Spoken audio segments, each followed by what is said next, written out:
One more minute. Good morning, everybody. Welcome to Madrid. How many of you are Spanish? 2? Where are you from? I'm from New York. New York. Wow, thank you. Thank you for coming. Such a long way. I live in Spain now. Oh, okay. Okay. But it's okay. 10 points. Where are you from? I'm from France, but I work here. Okay. But it's okay. France as well? I was born in New York, but I lived in DC, but I live here. Okay. It's diverse, very diverse. So my name is Carolina. Welcome to the South Summit Day 1. We're in the innovation stage, and we will bring together early stage innovators, large corporates, to explore the ways they innovate. Get ready for some insights on different ecosystems, verticals, and industries from the best of the best. I will be your MC throughout all the morning sessions. A few reminders before we get started. We have to keep the energy high to give our speakers a warm welcome. And we have a very packed agenda, so I will do my best to ensure that we can start and end on time. With this in mind, we will not have Q&A, but you can always approach the speakers afterwards in the networking spaces. So first up, we will address the question, who runs the world, women investing in high tech? With an incredible lineup of speakers moderated by Clemens Campillo, Chief Operations Officer of Seed & Click, and Jerry. Hello. Hello, good morning, everyone, and thank you for being here today. Please welcome our amazing panel about women investing in tech. So here we are, Emma Fau. She is founder of EU Capital, investors of Sophia Square. Then we have Vanessa Colomar, partner at Invoke Capital. Sylvie Lemaire, she's business and leadership developer at Bretagne Commerce International, and she's an active member of SWAN also. And Valérie Bach is partner at Serena Capital, a leading European venture capital fund. Then we have Andrea Martinelli, investor in development and business development advisor at SM Genomics and Pharmacelera. Then we have Maria Eugenia Giron, member and deal leader at Go Beyond Investing, deal leader and founder at Rising Tides Europe. And then Elena Gomez del Pozuelo, co-founder and CEO at bbdeparis.com, a member of SWAN. First question, I would like to know why or how did you begin in the startup ecosystem and tech? Yeah, Emma? So I started 12 years ago at the European Private Equity and Venture Capital Association based in Brussels, where I was working representing the interests of the venture capital industry before the European institutions. That's where I started being passionate about the startups. 5 years ago, I founded my own company, and since then I worked for different investors organizations and startup organizations, so representing business angels, family offices, and so on. After 18 years working and being surrounded by investors, I decided to start investing myself this year. I'm investing in Spain and in Belgium, where I am based. I do that through Angels Network that I'm part of. The main motivation for investing is first financial returns. The second one is learning about what is in the market, what is going on, and the third one is giving back. Those are the three main reasons for me getting involved in investing in startups. Se puede cerrar. I have a slightly different story. I came into investing from an entirely different route. My career started in Madrid as a journalist, and then I moved to New York about 4 years after that, and worked in a very large corporate PR firm at the time of the first .com boom, and that got me into technology. A few years after that, moved to London, gave up agency work, but went in-house for a large British software company called Autonomy, which was acquired by Hewlett-Packard for $11 billion. And we decided, the sort of management team of Autonomy, to then do it again, essentially, but do it faster and more. and we set up Invoke Capital. So we're a very different model of investing. We don't have a portfolio approach. We look for fundamentally different technologies that we can have an influence on. So we like working with founders who we can give our experience to. That means that we can help them scale very quickly, productize their technology, take it to market. And we therefore don't have a large portfolio of about 25 companies and hope that 4 or 5 are successful. We have a much smaller portfolio, but we're involved day to day. We started 5 years ago. I think probably our most well-known investment is a company called Darktrace, which is a cybersecurity business. And in the 4 years since it's founded, it's now got 600 employees in 30 countries. So that's the kind of speed of growth that we're looking at. And to your point, we're interested in financial returns. So having sold one company for $11 billion, we're really only interested in things that can scale to be very big. So it's a slightly different model. My role in it is I wear several hats. I am the sort of first person that entrepreneurs see inside Invoke, but then my work with the portfolio is very much in the PR, marketing, and investor relations side. I am very beginner. Thanks to SWAN, Spanish Women Business Angels, I could take the step from mere observer of the startup scene to a more active role. Furthermore, I'm in a program at the ESA in Madrid and Barcelona that's financed by the European Union. It's called Women for Angels for Entrepreneurship, or Entrepreneurs.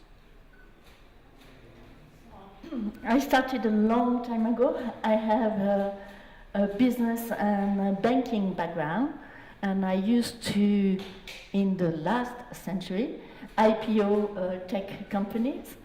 I started as a VC in 2000, always in technology, hardware, software, internet, and now I'm with Serena Capital. So I've been through a lot of cycles, but I'm still very, very involved into technology because I think technology is just about future. Does it work on its own? I'm a long career executive person. After 18 years, but I have a heart of an entrepreneur. It's very important. Throughout my career, I had a lot of M&As, restructuring, divestitures, integrations and stuff, and I loved it. I loved working with the entrepreneurs.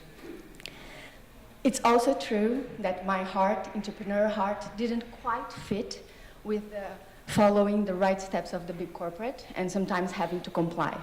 So one day I've rebelled, and then I decided to go on my own. But that day was a long time ago. In 2010, I decided to open my own company. I was in Poland then, so it was like, I'm Brazilian, and I was like speaking Polish, trying to open my company, making speeches to VCs and stuff. It was really hard, really, really hard. And at the same time, I got an invitation to come to Barcelona and live there for a corporate. So I kind of put that on standby and went back to corporate. And 2 years ago, I finally came and started investing and working with M&A and everything again. In 2012, I did my first investment, which was on a company that was my friend's company. I really trusted him. He was an amazing professional. And since then, I invested in Wedness. And then when I started in Barcelona, I started looking for healthcare companies, and that's SM Genomics and Pharmacelera. Hello, sharing now a very different perspective. My first deal was being part of the team that sold Loewe, which is a Spanish luxury brand, to LVMH Group. So I found that irresistible, and then I decided to buy a jewelry company by the name Carrera y Carrera with the support of a private equity, 3i. And after a successful exit, I have been working with private equity in different deals. And some years ago, probably 5 years ago, I discovered angel investing and startups through IE Business School, where I teach entrepreneurship. And then I brought to Spain Go Beyond, which is a platform of business angels that was born in Switzerland in 2008. And we started the Spanish chapter. And 2 years ago, since 2 years ago, I am a member of the investment committee of Rising Tide. Rising Tide is a fund that invests in startups, technological startups, and it has two elements that make it very innovative.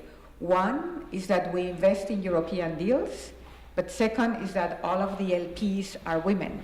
So this Rising Tide project completely aligns my interest of entrepreneurship, but also women leadership. I'll tell you more about it later. I have my own microphone. Good morning, I am Elena Gomez. I am an internet serial entrepreneur. I have founded 6 internet companies, all of them with profitable. One of them, the first one, we co-founded in year 2000. After leaving the dot-com bubble and after 5 years of crisis, internet crisis, in year 2007 we sold it very well. Sold it because we earned about 10 times what we invested, and that allowed me to become a business angel myself. Not such a good professional as all these people, but I have invested in projects where there is always a woman as a co-founder. I like to invest in women because I think they are more, I don't know how to say, more persistent, let's say. And I love I love the ideas women have, because normally they don't have the same ideas as men. In fact, 99% of venture capital in Europe, at least in Europe, I don't know if it is the same in the States, but are men. So I think we need more venture capitalist women. And well, this is my background. I have invested in 6 companies as a business angel. 2 of them are already dead. 4 of them are going quite well. Thank you so much. Next question. I would like to know why a woman, as investor, brings or adds differential value for an entrepreneur. Emma? Yeah. Well, I think that we have very different but complementary skills to men when we are investing. I think that we take a collaborative culture. So I think that we like spending time with the entrepreneur. We like mentoring and supporting them, not only with financing but also with our time. So I think that the collaborative culture is one aspect. And then we have also behavior that is prudent when we take risks. That sometimes I think that male are more risk takers. We are risk takers as well, but we are very cautious also in the way we spend money. And that together with the fact that we are persistent, we're good followers of we do a very exhaustive due diligence. So I think that we are on that we are complementary to what men do.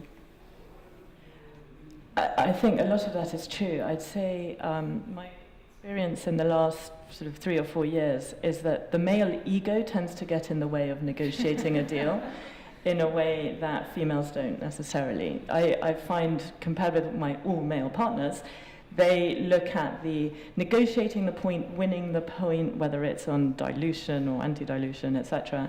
Whereas I kind of can see above it to okay, when this is closed tomorrow, what's the future look like? What's the story we're telling? Where's the potential? Rather than who gets what if it all goes wrong. I like to think a bit more positively, perhaps. And then absolutely the mentoring part of it is very unique. I think women probably are a little bit more approachable in general, and you do get to hear things that perhaps I think my male colleagues don't. I hope we can reduce male's ego and sometimes female's ego. That's very important.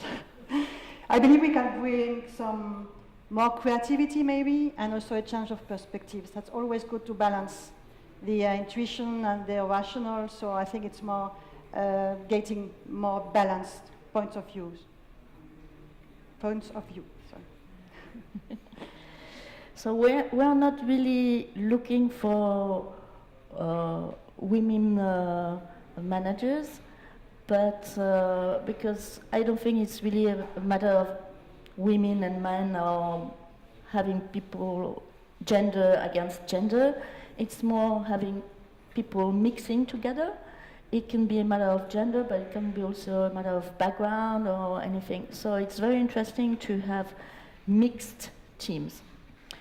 And as an investor, at least in France, I was among the very, very, very first tech investors.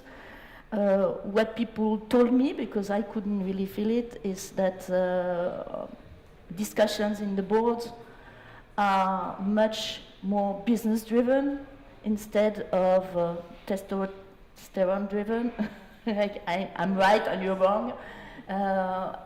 So that's maybe what we can bring to the table.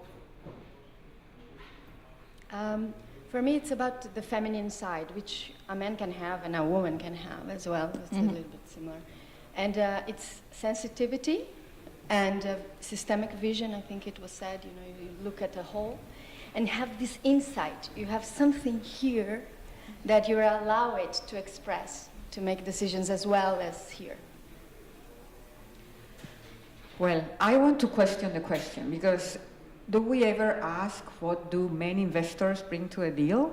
Why should we ask this question about what women investors bring? We are 50% of the population, we should be 50% of the investors, and 50% of the entrepreneurs should be women.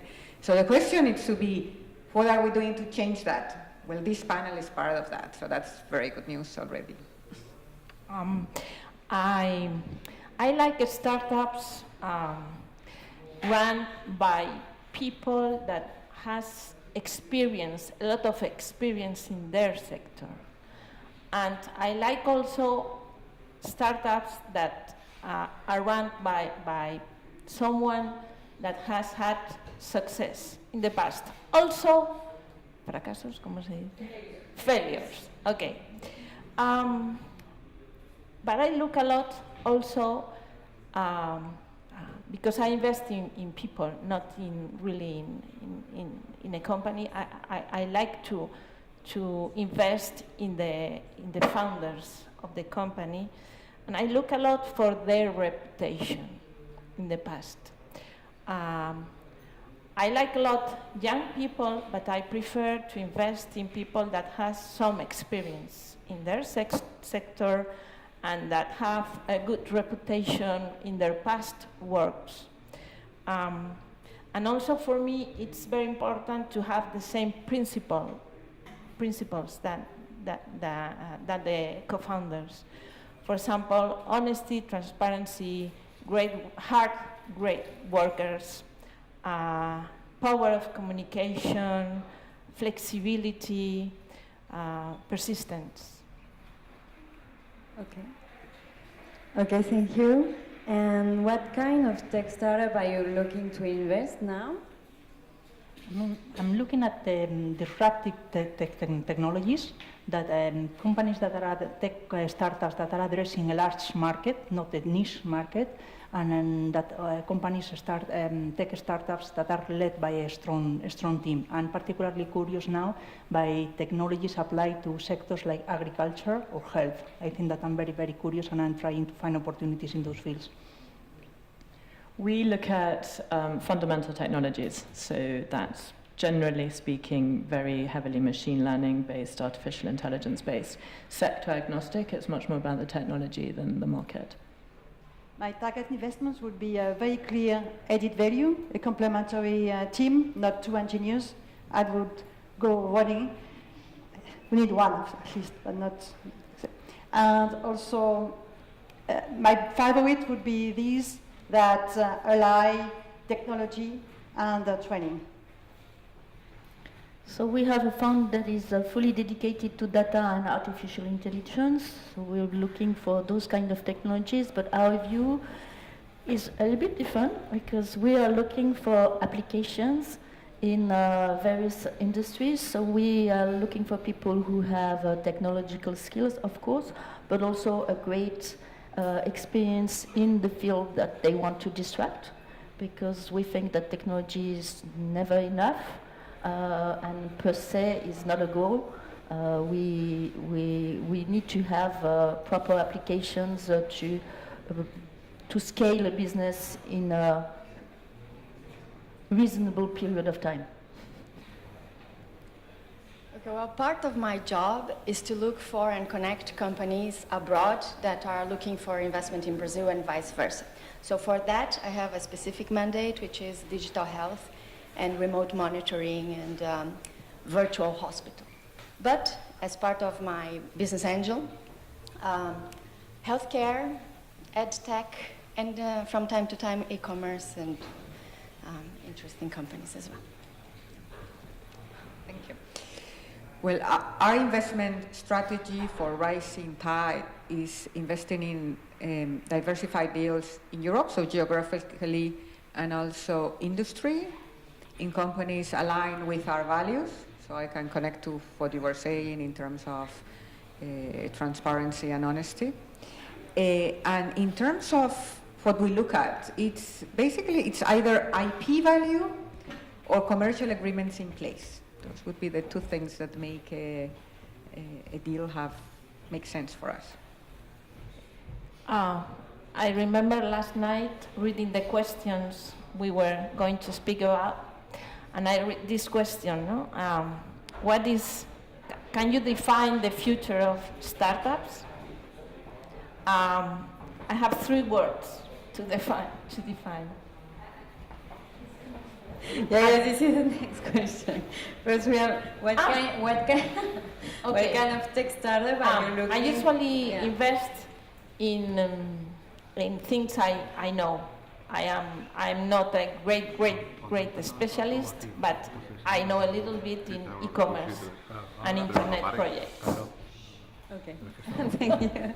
Okay, so then the next question is, what is the future? I follow with that question. What is the future of startups? I don't know.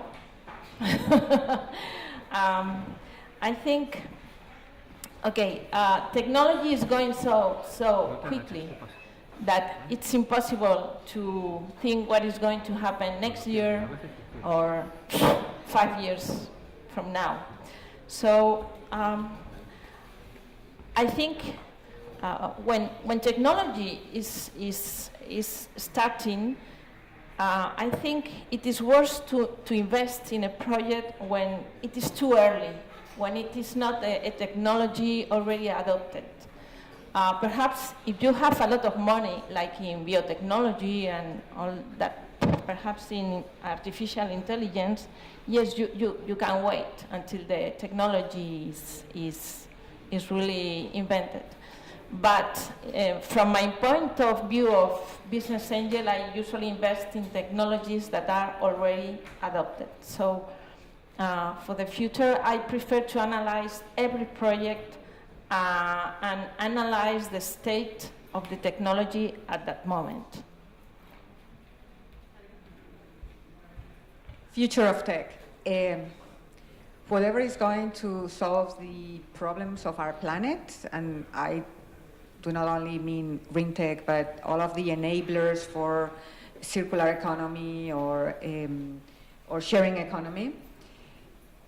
Any technology that is going to address the issues that we have of food and water, health issues, those are the ones, I think. I think the future is very bright. I think problem solving is going to be better, but I also think competition is going to get greater as well.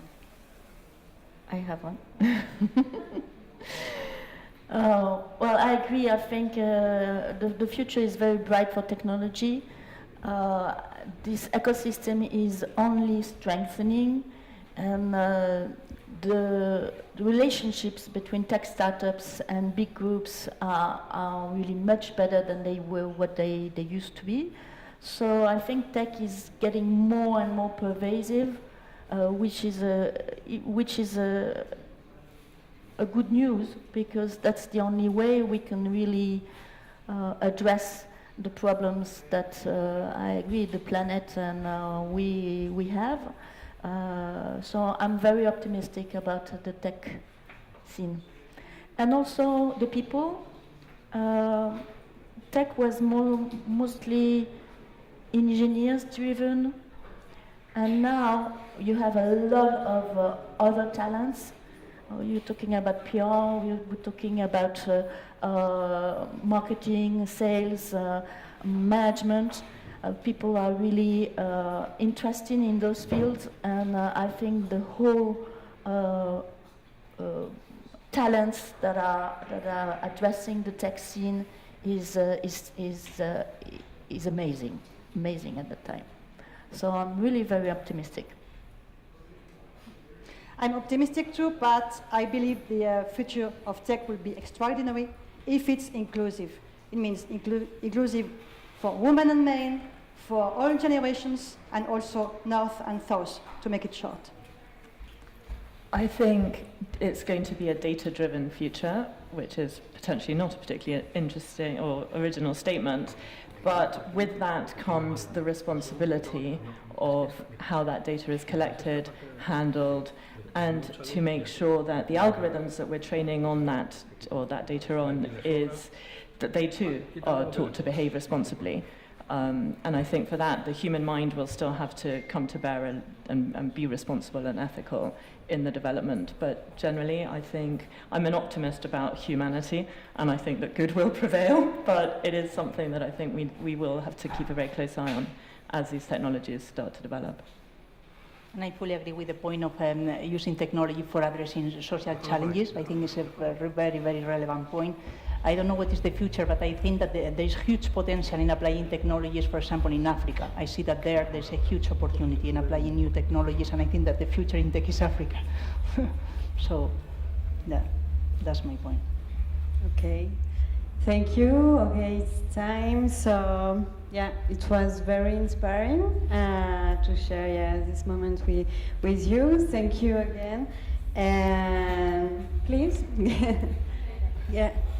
No sound? Yeah, here. Thank you very much, Clemens, and our panelists. It was a great honor to have all of you with me. Please, a big round of applause.